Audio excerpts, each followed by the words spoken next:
Patient safety is your first priority, but it's just as important to take care of yourself so you can continue to take care of others.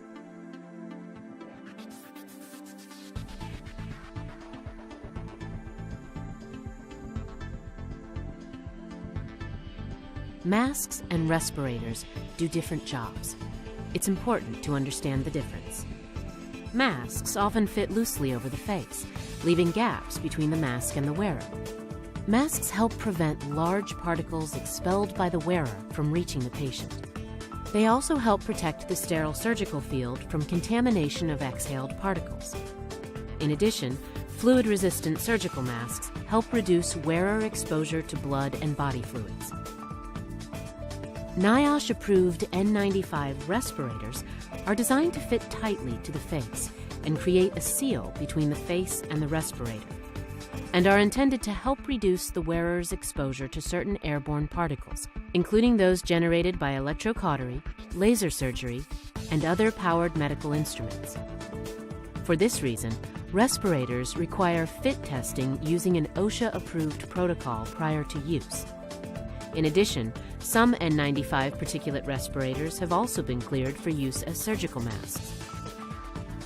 To show how respirators seal to help provide respiratory protection to the wearer where surgical masks may not, we'll look at a demonstration of an individual wearing a surgical mask, as well as a disposable particulate respirator that's also approved for use as a surgical mask. This instrument measures the concentration of particles in the air and the concentration of particles inside the mask or respirator. The bars on the instrument indicate the leakage of the mask or respirator being worn. When there is leakage, there is a possibility that airborne particles are inhaled. A high reading means the mask or respirator is leaking a lot. A low reading means the mask or respirator is leaking less.